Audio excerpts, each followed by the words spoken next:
சற்று முன் கிடைக்கப்பெற்ற மிக மிக முக்கியமான செய்தி ஒன்று வெளியாகியிருக்கு.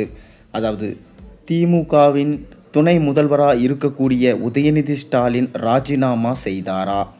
அதாவது அதிமுக ஆம்புலன்ஸில் செல்லும் கட்சி அல்ல.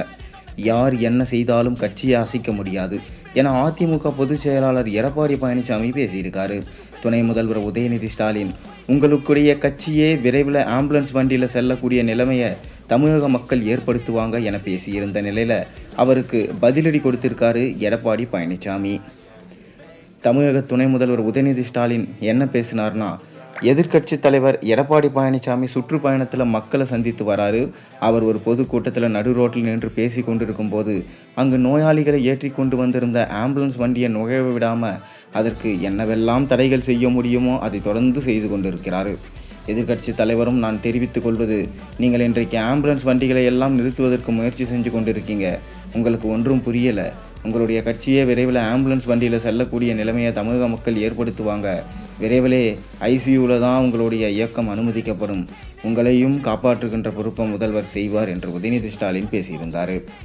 இந்நிலையில் இன்று ஆத்தூர், ஒட்டன்சத்திரம் தொகுதிகளை மக்களை சந்தித்து மக்கள் மத்தியில் உரையாற்றிய அதிமுக பொதுச் செயலாளர் எடப்பாடி பழனிசாமி, சட்டம் ஒழுங்கு சீர்கேடு, போதைப்பொருள் நடமாட்டம் அதிகரிப்பு, கொலை, கொள்ளைகள், பாலியல் வன்கொடுமை நடக்காத நாளே இல்லை.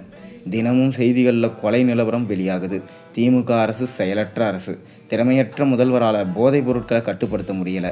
நான் பலமுறை சொல்லியும் கேட்கவில்லை. இன்றைக்கு போதையின் பாதையில் செல்லாதிருக்க என்று பேசுகிறாரு. எல்லாம் சீரழிந்து முடிந்த பின்னர் இப்படி சொல்கிறாரு. காவல்துறையின் கைகள் கட்டப்பட்டிருக்கு. அரசியல் தலையீடு அதிகரிச்சிருச்சு. மீண்டும் அதிமுக ஆட்சிக்கு வந்தவுடன் தமிழ்நாட்டை போதையில்லா மாநிலமாக மாற்றி காட்டுவோம். தமிழகத்தில் காவலர்களுக்கே பாதுகாப்பு இல்லை. 6 மாதத்தில் 6 காவலர்கள் கொலை.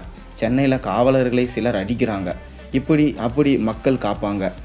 8 வயது சிறுமி முதல் 80 வயது பாட்டி வரை பாதுகாப்பு இல்லை. குற்றவாளிகளுக்கு போலீஸை கண்டு அச்சமில்லை. நடுரோட்டில் வெட்டுறாங்க. மாநிலத்தின் வளர்ச்சிக்கு சட்டம் ஒழுங்கு சிறப்பாக இருக்க வேண்டும். அப்போது தான் தொழிற்சாலைகள் இங்கு வளரும். திமுக என்றாலே ஊழலாட்சி தான். அந்த காலம் முதல் இந்த வாழ்வு வரை அப்படி தான். ஊழலுக்காக கலைக்கப்பட்ட ஒரே அரசு திமுக அரசு. பத்திரப்பதிவு துறையில் 10% கமிஷன் கொடுத்தால்தான் பதிவு செய்கிறாங்க. டாஸ்மார்க்கு ஒரு நாள் 1.5 கோடி பாட்டில் விற்குது. ஒரு பாட்டிலுக்கு 10 ரூபாய் கூடுதலாக பெறுவதனால நாளொன்றுக்கு 15 கோடி ரூபாயும், மாதத்துக்கு 450 கோடி ரூபாயும், வருடத்துக்கு 5400 கோடியுமாக இந்த 4 ஆண்டுகளில் 22,000 கோடி ரூபாய் கொள்ளையடிச்சிருக்காங்க. கூடுதலாக பெரும் தொகை முழுக்க மேலிடத்திற்கு செல்வதாக தகவல்கள் வந்திருக்கு. அமலாக்கத்துறை முதல்ல 1000 கோடி முறைகேடு நடைபெற்றதாக செய்தி வெளியிட்டது. முழுமையாக விசாரித்தா 40,000 கோடி ஊழல் என்று செய்தி வந்திருக்கு. அதிமுக ஆட்சி மலர்ந்தவுடன் டாஸ்மாக் ஊழல் வெட்ட வெளிச்சம் ஆகிவிடும். மேலும் அதிமுக ஆம்புலன்ஸில் செல்லும் கட்சி அல்ல.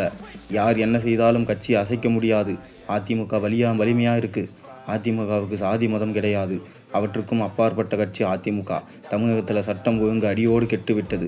போதைப்பொருள் புழக்கம் தாராளமாக இருக்குது. மேலும் உதயநிதி ஸ்டாலின் கண்டிப்பாக ராஜினாமா செய்கிற வரைக்கும் நாங்கள் போராட்டத்தை கையில் எடுப்போம்.